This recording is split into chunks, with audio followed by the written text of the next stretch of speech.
Salve, meu povo! Tudo bem? Estamos no ar, estamos de volta, começando mais um episódio do Pod Action. Eu sou Diego Ávila e para apresentar aqui comigo meu amigo de longa data, Vini Vargas. Voltamos, né, Vinão?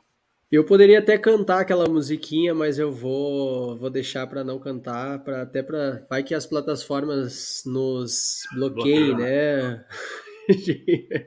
Ficamos aí uma semana off, mas já estamos de volta, até porque essas últimas semanas estivemos aí bem agitados, né, Dieguinho? A gente reuniu boa parte da Action lá em Bonito para fechar o ano, então teve a questão aí da viagem de vocês. Além disso, o Dieguinho se mudou de cidade. Então, imagina, né? Fazer tudo isso e ainda ter que viver, né? Mas cá estamos nós de volta, Dieguinho. Bom, antes, né? Quem nos acompanha sabe, né? Aquela velha história que toda terça-feira tem episódio. Na quinta a gente libera a versão em videocast lá no canal do YouTube. Então dá aquela moralzinha lá, estrelas pro canal, like lá no YouTube. E assim as plataformas nos levam a mais pessoas e assim a gente pode inspirar mais pessoas a terem uma vida mais saudável, física e mentalmente, Diegão. É verdade, é verdade. Os episódios que a gente tratou, por curiosidade, no Mentalmente, episódios que a gente tratou sobre questões mais da cabeça, o pessoal foi mais longe, hein? Gostou bastante desses episódios. Vini com a sua caneca do Pod Action agora e finalmente saiu, hein? Que momento. Ela é meio Brasil, meio Espanha, né? Tá Então, uma mescla. O tá pessoal uma não tá média, o pessoal que tá no ouvindo no podcast não vai ver, mas não vai ver as frases estão em catalão aqui, não é nem em espanhol. outro nível, né? Então, pois a gente voltamos aí, tô aqui em novos, ainda me ajustando aqui em cenários em Balneário Camboriú, então é o Pod Action se espalhando mais uma vez em outros lugares desse mundo aí, né? E meus amigos, estamos na reta final da primeira temporada do Pod Action. Passou muito rápido, muito rápido. E esse é o penúltimo programa, pelo menos a versão brasileira, né? Da primeira temporada. Então, tem coisa boa vindo aí pra gente fechar o nosso ano, né? Viu que onde o Dieguinho tá tem até um cachorro aí que fica latindo Sim. pertinho, provavelmente vocês vão estar ouvindo também. O estagiário tá bem louco aqui na parte do lado. Bom, e essa semana o papo vai ser comigo e com o Vini aqui. A gente vai falar de algumas coisas, poucas, das muitas que aconteceram no esporte nesse 2022. É quase uma retrospectiva da Globo, só que não, né, Vini? Não, o desafio é bom, mas é complicado, né? Trazer tanta coisa, possivelmente, certamente, vamos deixar passar aí muita coisa, mas a gente vai trazer alguns os esportes, logicamente, que a gente tem um pouquinho mais de habilidade, né, Diegão? E o papo vale para a gente falar também quanta coisa boa o esporte proporcionou para esse ano. A gente escolheu então alguns esportes, trouxe vai comentar aqui algumas informações para tentar relembrar um pouquinho do que passou esse ano. É isso. Bom, vamos começar. A gente não vai ser imparcial, mas já sendo. Vamos para onde a gente tem um pouco mais de conhecimento e domina a nossa área aqui, né, Vini? Que a gente tem em comum a corrida e teve momentos históricos aí para a gente falar, né, Vini? Não, a gente tem que falar de corrida, é o primeiro tema, sem sombra de dúvidas, né? Inclusive, eu poderia dizer que o maior evento esportivo do ano aconteceu na corrida, né? Um brasileiro aí correu o caminho de Santiago, correu o caminho de Fátima e mais uma maratona entre esses caminhos, batendo o recorde mundial da Action Run. Então, eu acredito que esse ano vai ficar para a história, né? Recorde mundial Mas da Action Run é sensacional. recorde mundial do Marcos Vinícius e nunca na história desse país correu tanto, mas graças a Deus acabou. Mas comentando agora falando sério aí no âmbito geral, temos marcas expressivas, né? A gente não pode deixar passar o recorde mundial do Eliud Kipchoge agora em setembro em Berlim, fazendo 2 horas, 1 minuto e 9 segundos. Cara, a gente está aí a 1 minuto e 9 segundos de chegar em 2 horas, hein, Dieguinho? O que te parece isso? Cara, é muito surreal, porque assim, ele foi melhor que meu tempo de meia maratona, assim, só isso já diz muita coisa, assim. Cara, como é que pode dar em torno de um pace de 2,50, alguma coisa do tipo, se eu não estou enganado, né? Vai fazendo as contas aí, Vini. Como é que Pois é, alguém consegue manter esse ritmo durante 42 quilômetros e 200? É um negócio que é muito surreal, assim, destoa muito da realidade da humanidade, né? É um ET, né? Esse Não, cara aí. a gente tá vivendo a história, né, Dieguinho? A gente tá 2,52, é isso aí mesmo, Diego. A gente está diante do maior corredor da história.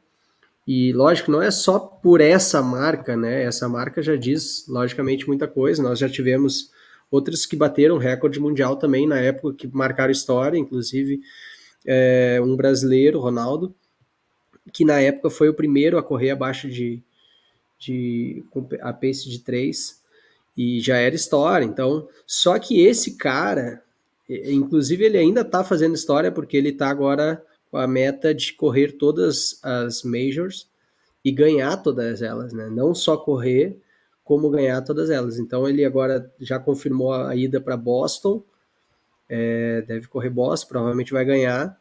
E nessa prova, inclusive, vai estar também o Daniel do Nascimento, que também fez história nesse ano, né? Esse ano nós tivemos aí o Daniel do Nascimento que correu para 2 horas, 4 minutos e 51 segundos. Ele fez o recorde sul-americano. Ele é o ser humano mais rápido sem ser um africano, né?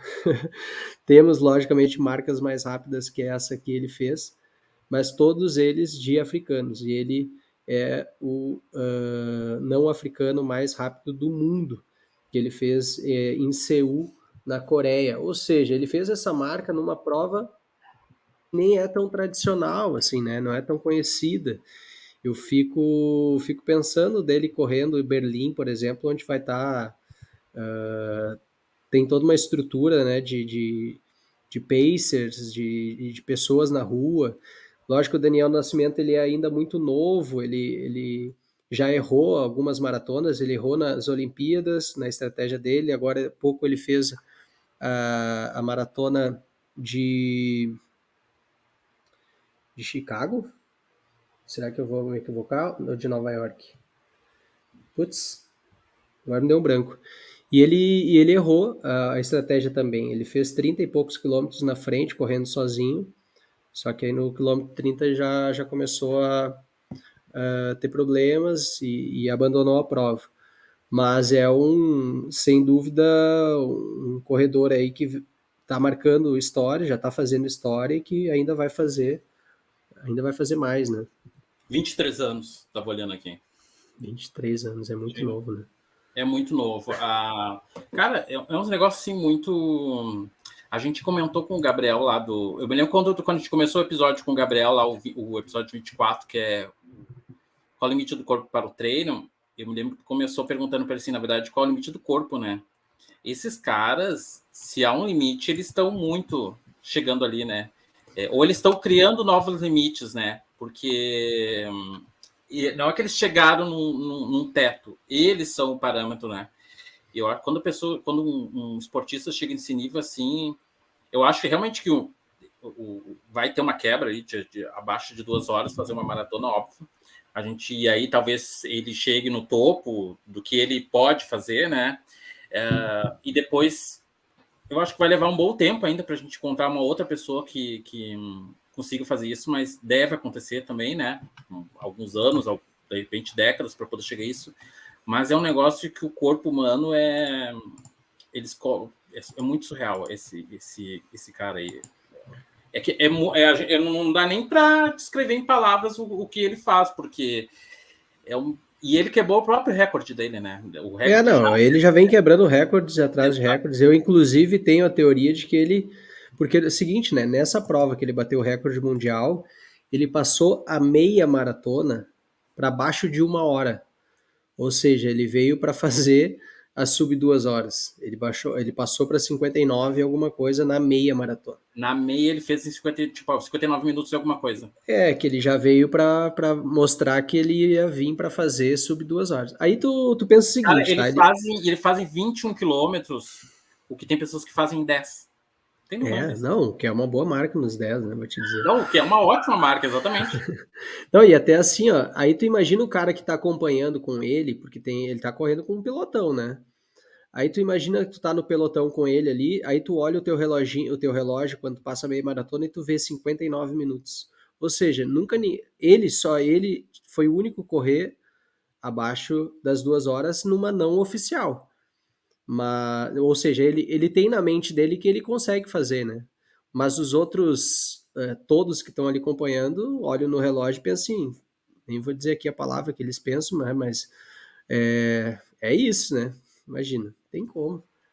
A gente tá vivendo na história, então é legal fazer essa retrospectiva, porque realmente, imagina quem estava na prova lá, viu a marca, ou no meio da maratona acompanhou o recorde, História, né? E a medalha dessa prova era o rosto dele, era na medalha. Pô, animal. E ele estava no final, depois ele ficou um tempo entregando a medalha pro pessoal que estava chegando.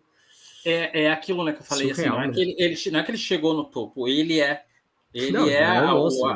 Exatamente, ele é não só o ser batido, é a referência do esporte. É um negócio muito, muito surreal. Mas a gente tem mais coisas do mundo da corrida e não necessariamente de rua agora, né, Vini?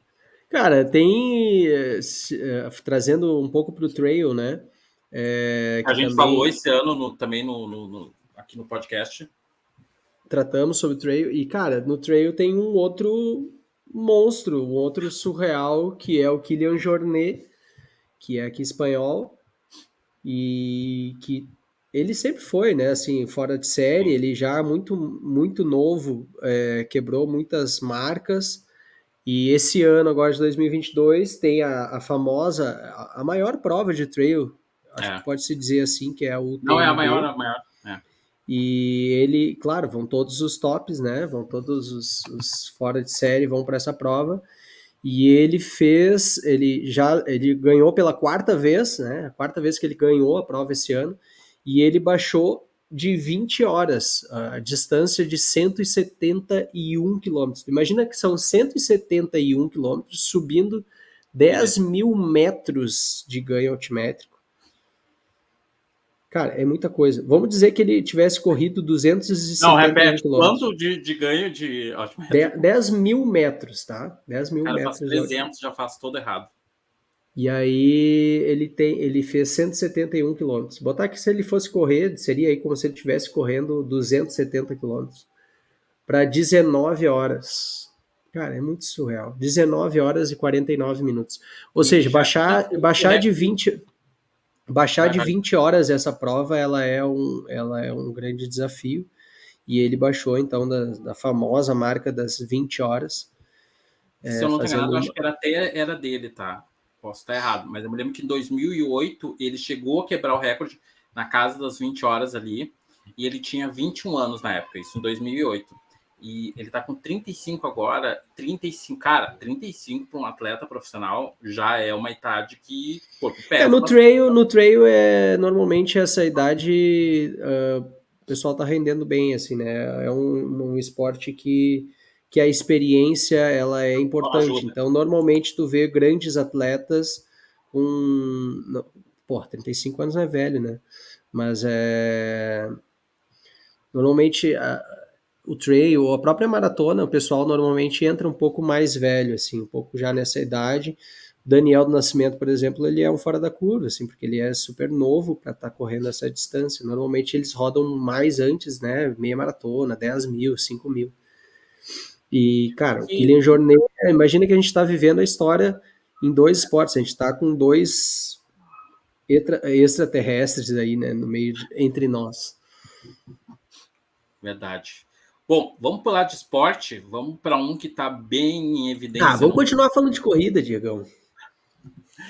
Para que falar de Copa do Mundo, né? Se a gente não está mais lá competindo, né? Pois é, meu amigo, a gente precisa falar de Copa do Mundo, né? Porque, apesar de ser o esporte mais popular do Brasil, a gente sabe que tem uma aderência muito grande aí. E está rolando aí a Copa do Mundo já num período atípico, porque precisa pegar o inverno lá no Catar, a gente sabe que é extremamente quente, mas está acontecendo, né? A Copa do Mundo FIFA voltando. Aliás, isso é uma coisa que a gente pode até comentar também, né? Voltou os eventos grandes no seu formato como tem que ser. O ano passado as Olimpíadas tiveram várias restrições. Esse ano a Copa, várias, a gente coloca bem entre aspas, né?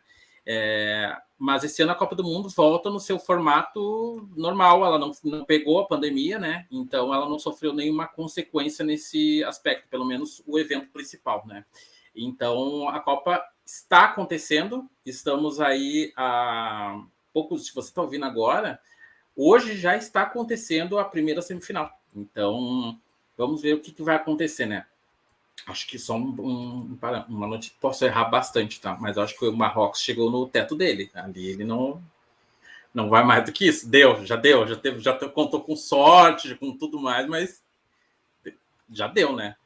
Mas posso estar errado. E vou dizer por que eu posso estar errado. Porque assim, apesar de todas as polêmicas envolvendo o país sede da Copa do Mundo da FIFA, algumas zebras aconteceram assim, nos primeiros dias da primeira fase, a primeira rodada ali. Cara, olha só, a Arábia Saudita ganhou da Argentina por 2-1. E para vocês terem ideia do que foi isso, no outro dia foi feriado nacional na Arábia Saudita. O país parou, assim, porque é um negócio surreal, né? Japão a gente sabe que os caras investem no esporte, mas não são nada. Nossa, como são grandes jogadores, assim. Mas eles ganharam da poderosa Alemanha por 2-1 também. E aí, não satisfeito com isso, eles ganharam da Espanha por 2-1 também. Quem diria, hein? E para fechar com classe e glamour, Coreia do Sul. Esse daí, não é.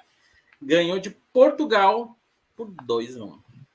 Tem uns negócios 2-1, mas também, assim, é surreal, né? Essas zebras aí.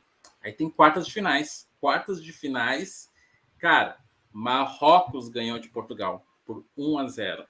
Quando que a gente ia ver isso acontecer, hein? Não dá. E, claro, a gente tem que comentar um pouco das quartas finais, não com muita alegria, mas aconteceu, né? O Brasil empatou com a Croácia no tempo regulamentar. A gente teve prorrogação, que também permaneceu no empate, aí a gente foi para os pênaltis, e lá os caras da Croácia levaram a melhor e ganharam por 4-2, né? Aí, assim, a gente não teve grandes jogos que a gente possa olhar e dizer, nossa, que jogo espetacular nessa Copa aí. Além das zebras, os jogos estiveram abaixo, eu acho, de algumas expectativas, né? Mas tá aí, a Copa do Mundo aconteceu. E aí, Vini, tá ligado na Copa? Tá acompanhando um pouco? Cara, tenho assistido sim, eu tenho assistido os jogos aí, cara, teve jogos muito massas, como Argentina e Holanda, Inglaterra e França, teve jogos muito bons. Mas, cara, futebol é uma coisa à parte, né? Um mundo à parte. Eu já tive a oportunidade de trabalhar no Mundial de Vôlei, as finais do Mundial de Vôlei, ou seja, o maior evento do mundo a nível do voleibol, que foi no Rio de Janeiro. E, cara, um evento sinistro, né? Só jogo bom e tal. E tu vê que a mobilização ela é ridicularizada perto de toda a estrutura que tem um mundial, por exemplo, de futebol, que é surreal.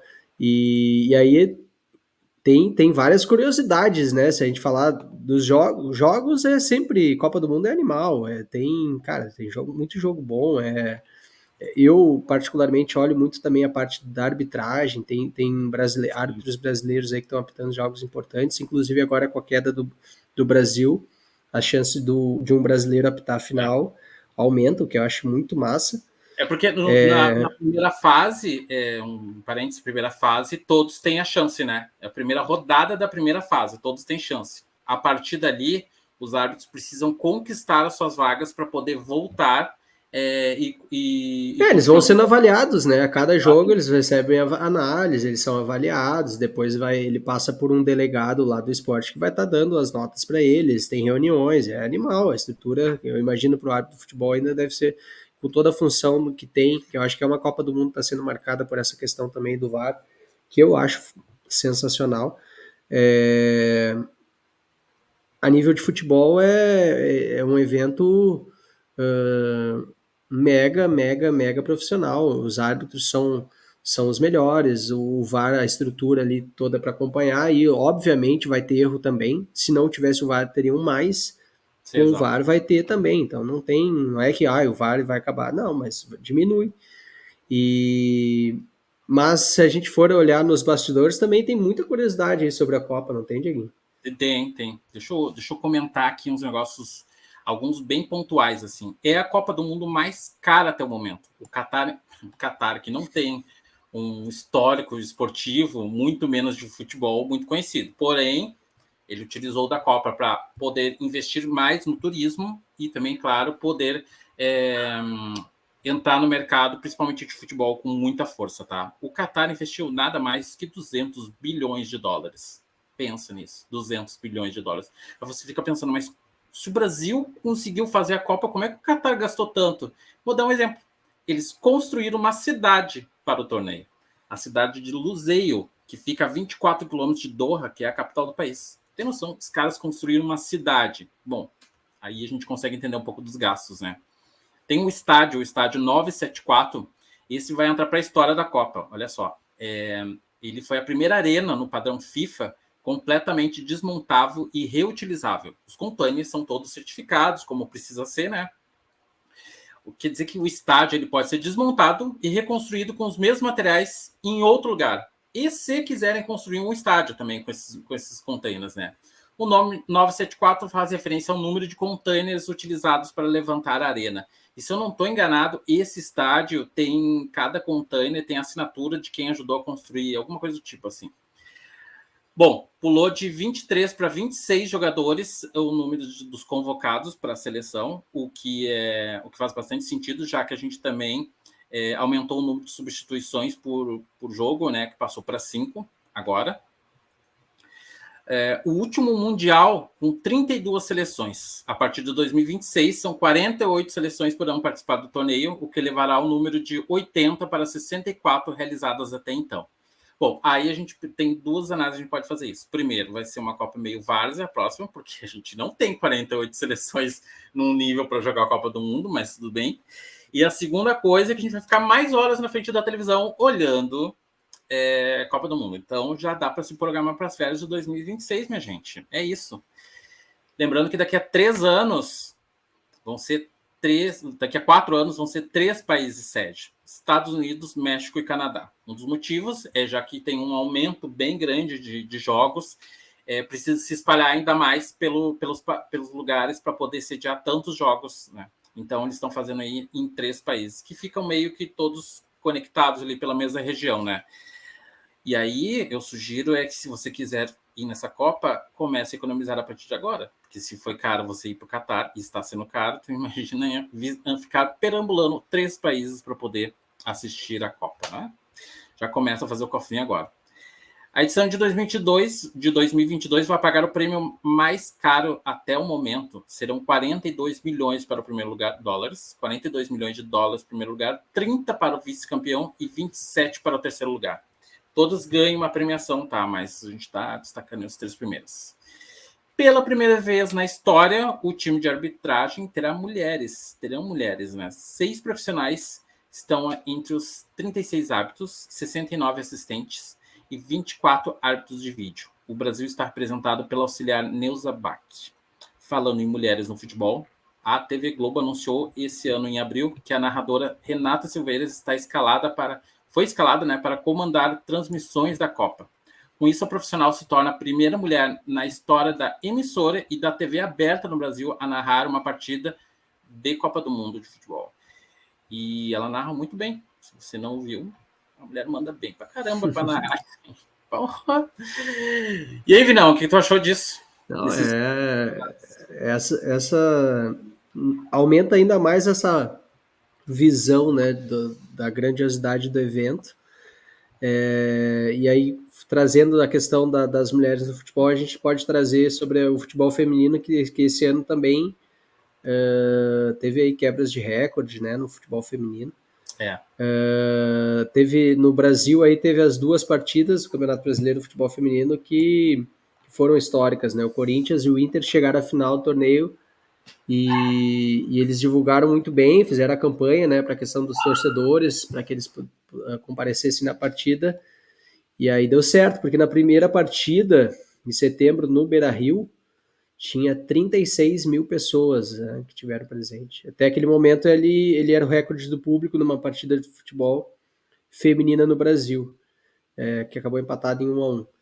Já daí no jogo da volta, o Corinthians bateu então um novo recorde com 41 mil pessoas. Nesse dia o Corinthians ganhou e aí se sagrou tetracampeão, se não estou enganado. E, cara, e até agora eu estava pensando aqui, o recorde que foi feito aqui em Barcelona, não foi nesse ano de 2022 ou foi no ano passado? Teve o recorde de público no futebol feminino que foi no Camp Nou. Teve. Eu não tenho nome, mas Quase teve. 100 mil pessoas. Exato. E até tem que dar uma pesquisada se não foi nesse ano. Dá uma pesquisada aí, enquanto eu falo aqui, cara, foi... O Corinthians, ele fez um valor simbólico para cobrança dos ingressos, né? O Internacional, o valor do ingresso era a doação de 1 quilo de alimentos, se eu não estou enganado, então, e foi revertido por banco de alimentos. O Inter tem muito essa chancela de alguns eventos, assim, principalmente do futebol feminino, poder abrir as portas. Ele bancou, no caso, o custo do jogo, né? E, cara, isso é um negócio muito bacana, porque a TV Globo, que tem os maiores direitos de futebol aqui no país, e junto com seus afiliados, ela tem investido nessa questão do futebol feminino para poder divulgar, e a gente vê um grande negócio aí também para o futebol para poder crescer, né? A gente sempre compara com o futebol masculino, né? A grandiosidade que ele é mundialmente, ele é o maior esporte, ainda é o maior esporte, por isso que a Copa do Mundo ela é até maior do que as próprias Olimpíadas em termos de negócio, né? Então, gera muito dinheiro, a gente vê os números do Qatar e tudo mais.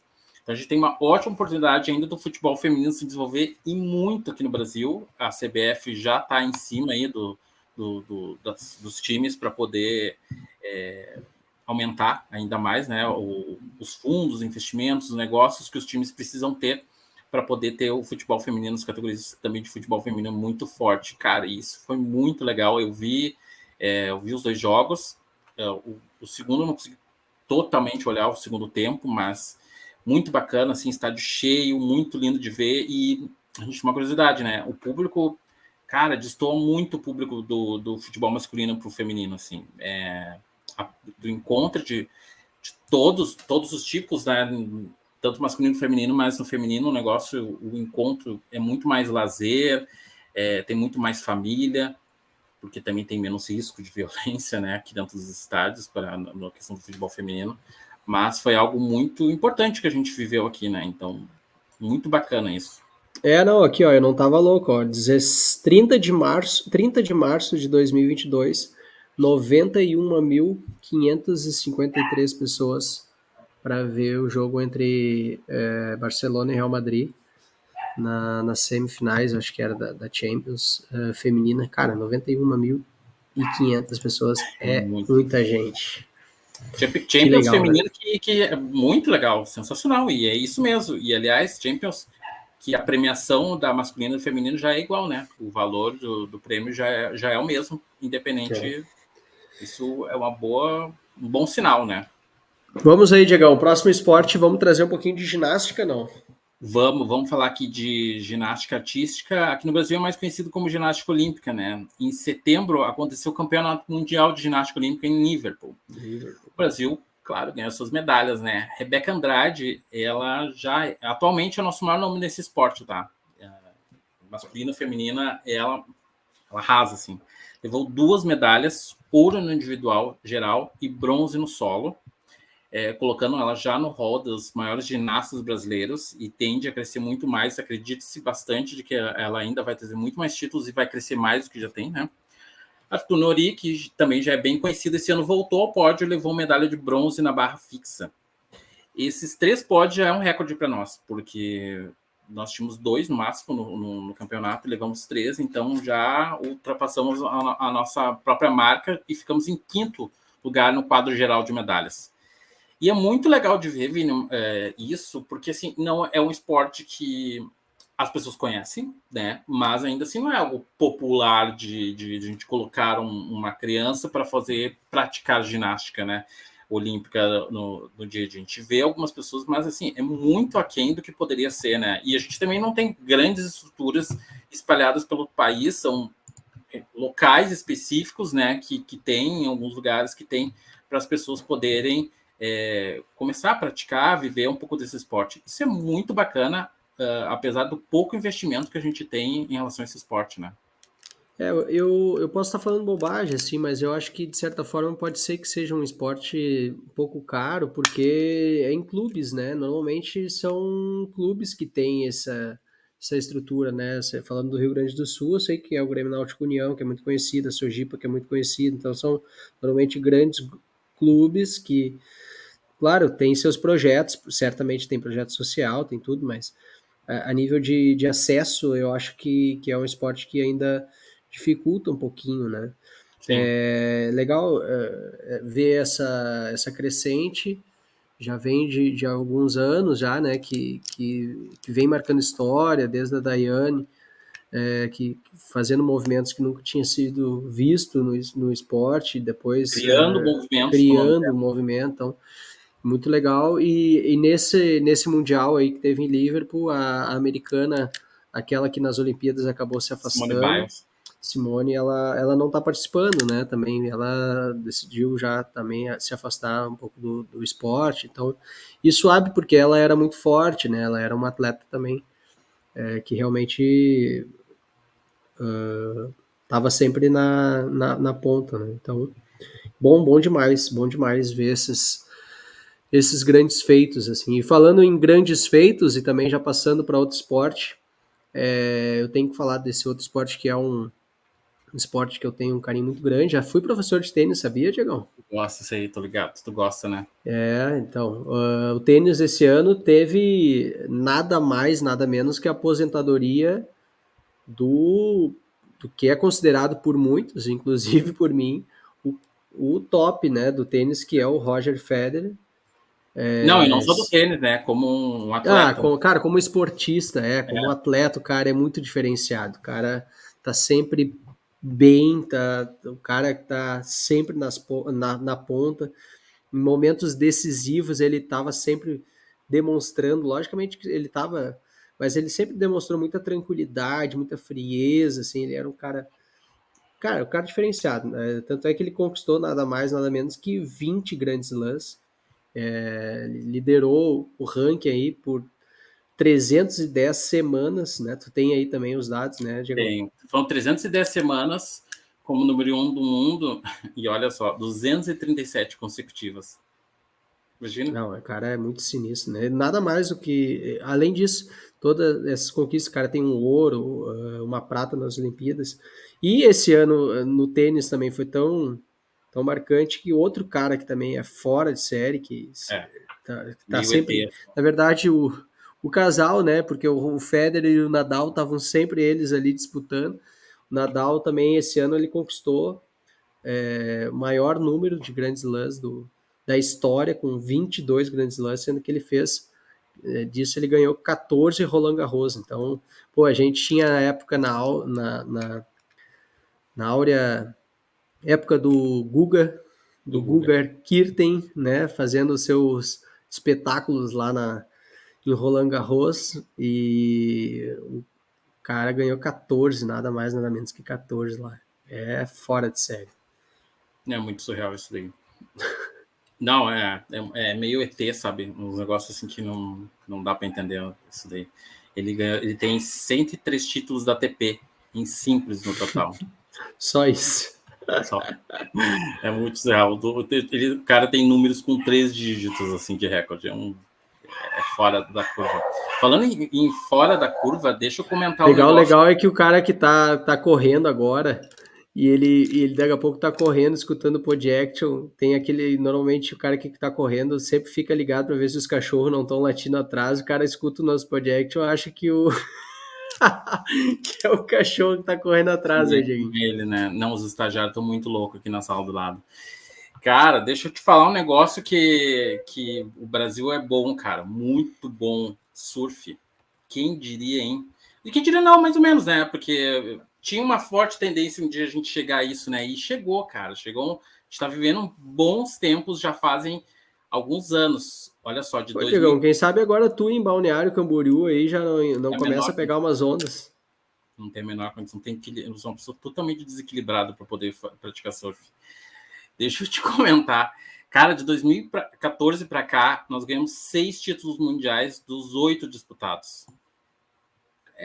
Mandamos muito bem. Eu ia falar um palavrão, mas não dá.